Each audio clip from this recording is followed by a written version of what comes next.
আমরা সাধারণত জানি যে একটি দীর্ঘ সময় থেকে যদি আপনার লজমা সোশ্যালের আবেদন থাকে এবং আপনি যদি কোনো বাসার প্রপোজাল না পান তাহলে আপনি ডালো প্রায়োরিটি পাওয়ার যোগ্য হন। আরও কিছু ক্ষেত্রেও আপনি ডালো প্রায়োরিটি পেতে পারেন, যেমন আপনার যদি কোনো বাসা না থাকে, আপনি যদি রাস্তায় থাকেন, মানে হচ্ছে আপনার থাকার কোনো জায়গা না থাকে, আপনি ফেকারিটি সিচুয়েশনে থাকেন, তাহলে আপনি ডালো প্রায়োরিটি পাওয়ার যোগ্য।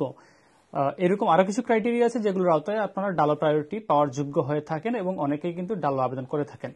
কিন্তু ইদানিংকালে কিছু রিজেক্ট আমার চোখে পড়েছে, যেগুলো আসলে আমরা না জেনে ডালো করার কারণে অনেক রিজেকশনের শিকার আমরা হচ্ছি এবং বিভিন্ন জায়গা থেকে অনেকে কিন্তু ডালো আবেদন করছেন যেখানে শুধু ফর্ম ফিল আপ ছাড়া আসলে বাকি কোনো কিছু ঠিকভাবে করা হচ্ছে না। শুধু ফর্ম ফিল আপ করলে কিন্তু আসলে আপনি ডালো প্রায়োরিটি পাবেন না, আপনাকে অনেক জিনিস মাথায় রেখে আসলে আবেদনটা করতে হবে। সুতরাং কাকে দিয়ে ডালো আবেদন করাচ্ছেন, কোথায় থেকে কাজটা করাচ্ছেন সেটা খেয়াল রাখবেন এবং যাকে দিয়ে আপনি কাজটা করাচ্ছেন তিনি সঠিকভাবে সব তথ্য জানেন কিনা সেটা নিশ্চিত করবেন।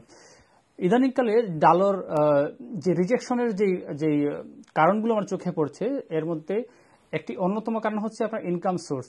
আগে একটা ইনকামের বাহাম ছিল, একটা সুই ছিল, মানে হচ্ছে একটা নির্দিষ্ট ইনকামের একটা নির্দিষ্ট একটা সীমারেখা ছিল যে এতটুকু পর্যন্ত হলে আপনি ডালো আবেদন করতে পারবেন না। আগে এটা অনেক বেশি ছিল, এখন এটাকে কমিয়ে 2000-এ নিয়ে আসা হয়েছে।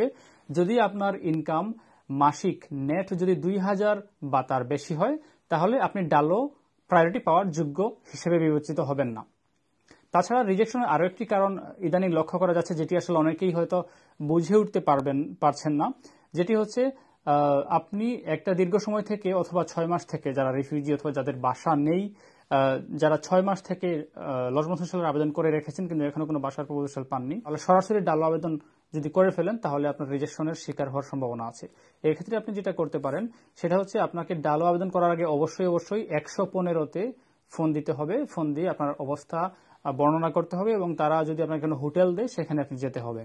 তাছাড়া আপনি রেসিডেন্ট সোশ্যালের আবেদন করতে পারেন বা আরো কিছু দেমাস আছে যেগুলো আপনি নিতে পারেন, যে পদক্ষেপগুলো আপনি নিতে পারেন আপনার এই লজমার সমস্যাটা সমাধানের জন্য।